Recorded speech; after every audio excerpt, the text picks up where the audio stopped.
May isa kaming kamag-anak na namatay during the 90s. Itago natin siya sa pangalang Tita Elena. Napagkasunduan namin na dadalawin namin siya sa burol bago nga siya ilibing. Kaso nabalitaan namin na sobrang traffic daw doon sa lugar papunta doon sa burol ni Tita Elena. Kaya naisipan na lang namin na manood na lang ng sine. Nung palabas na kami ng bahay para pumunta nga ng sinihan, may naamoy kaming bulaklak ng patay. Biglang sinabi ng mga tita ko, "Hindi, loko lang no, dadalaw kami sa'yo." Ayun, tumuloy kami sa burol.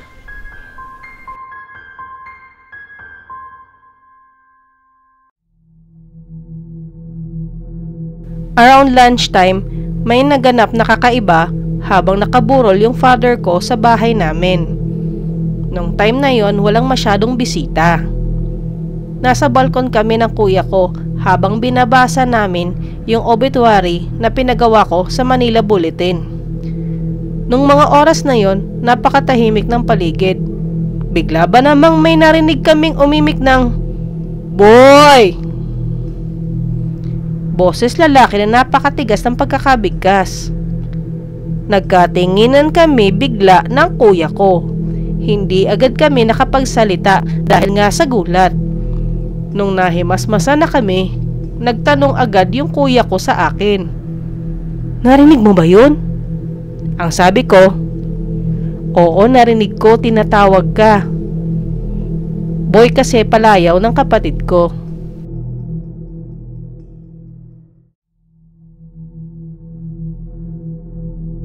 Ten years old pa lang ako nung namatay yung mother ko dahil sa cancer. Bago siya namatay, umiiyak na siya at nakiusap siya kina tita na wag muna umalis. So nagstay kami dun sa room ng mami ko.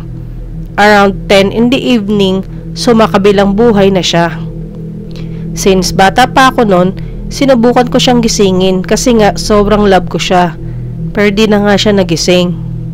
Pagkatapos, inilabas na nila ng kwarto yung katawan ng nanay ko. During that night, natulog ako dun sa kwarto ng nanay ko. Kasama yung tita ko at yung yaya ko. Sila kasi ang nag-alaga kay nanay, kaya dun sila natulog. Doon sa kwartong yon, may ref doon. Doon tinatago ng mother ko yung food niya. Kasi ayaw niya ipagalaw sa amin yun. Gusto niya kasi siya ang mag-aabot sa amin ng food. The following morning, nag-iintay ako dun sa pinsang ko para pumunta kami dun sa burol ng mami ko.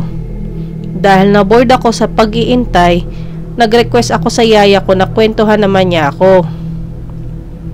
Kinuwento sa akin ng yaya ko yung karanasan nila nung gabing natulog sila sa kwarto ng mama ko. Nung naalimpungatan daw si yaya, may narinig daw siyang pumasok ng kwarto. Dahan-dahan daw binuksan yung pinto at dahan-dahan din daw sinara. Nung minulat ni yaya yung mata niya, wala naman daw tao. Inisip ni yaya na baka may sumilip lang sa kwarto tapos sinara na yung pinto. Kaso ang nakakapagtaka, may biglang nagbukas ng ref ng mother ko. Tapos sinara ulit yung refrigerator. Pagmulat ng mata ng yaya ko, wala namang tao. Dahil wala namang nakitang tao si yaya, natulog na lang siya ulit. After magkwento ni yaya, dumating na yung mga pinsang ko, kaya sabay-sabay na kaming pumunta sa burol. Habang nasa loob kami ng sasakyan, nagkwento naman si tita ng experience niya habang natutulog siya sa loob ng kwarto ni mama. Habang natutulog si tita, nagising siya doon na naririnig niya yung footsteps sa loob ng kwarto. Pagmulat ng mga mata niya, wala namang siya nakita kundi si yaya nakatabi niyang natutulog. Akala nga niya si yaya yung naglalakad sa loob ng room. Nung sinubukang ulit matulog ni tita, may naramdaman na naman siyang malamig na humawak sa mga kamay niya. So hindi na dumilat ng mga mata si tita dahil sa takot na baka nga niya makita si mama. Nakaranas din ako ng pagpaparamdam sa mama ko, pero hindi naman siya nakakatakot. Every night may pamisa lagi sa burol ng mama ko. Siguro pangalawa o pangatlong gabi ito nangyari. Nakikinig ako ng misa during that time at down ako. Habang nagsasalita yung pare, nakita ko na lang na kusang tumayo yung 3 bulaklak pagkatapos biglang nalaglag sa harapan ko. Napatulala na lang ako sa nakita ko. Hindi ko alam kung tatakbo ko sa daddy ko or what, pero sigurado ko na mama ko ang may gawa nun.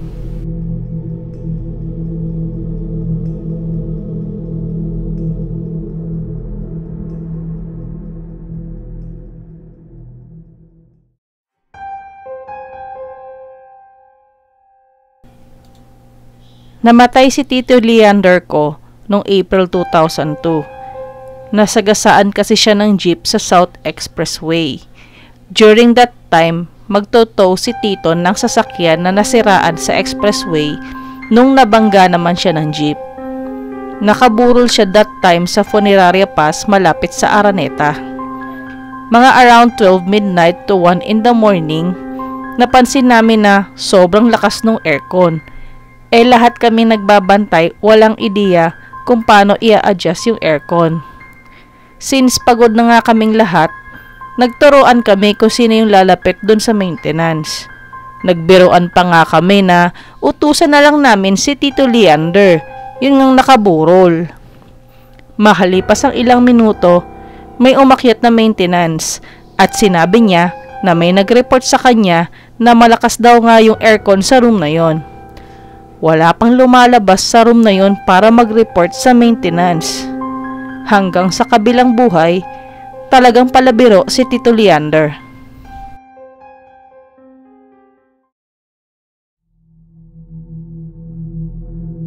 Nangyari tong experience ko habang nakaburol yung cousin ko na itawag natin sa pangalang Alex. Hindi ko lang siya pinsan, best friend ko din siya.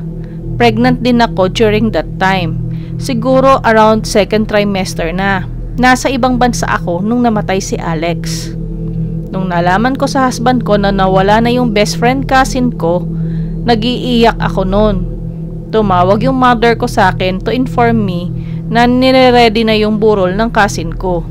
Medyo shock pa ako nung mga oras na yon. Kinabukasan, around evening, nanonood kami ng TV ng husband ko. Sanay kaming manood ng TV na naka-off yung mga ilaw. Maya-maya, biglang humina yung volume ng TV as if may pumipindot ng remote. Tinapik ko yung hubby ko at ang sabi ko wag niyang hinaan yung volume. Pero sinabi sa akin ng husband ko na hindi daw niya ginagalaw yung remote. Hinanap ko yung remote at nakita ko nga na malayo sa husband ko yung remote control. Nagkatinginan na lang kami ng asawa ko. Habang nakaburol yung cousin ko sa Pinas, laging humihina ng kusa yung volume ng television namin kahit walang gumagalaw ng control. Wala siyang pinipiling oras kahit umaga. After nang nailibing ang cousin ko, tumigil na rin ang paghina ng TV mag-isa.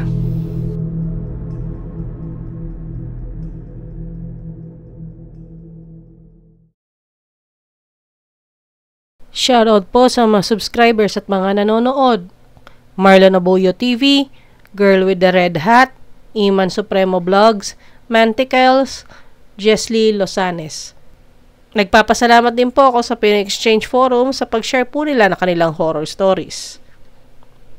Credits din po kina Twisted 1982, XYZ Z-Man, Drain Dead, Ninio Din, Sam's Cute. Kung gusto niyo pong ipadala ang inyong nakakatakot na stories, either fiction po o based sa totoong experience, pwede niyo pong ipadala sa thstagaloghorrorstories@gmail.com. Maraming salamat po sa inyong pakikinig.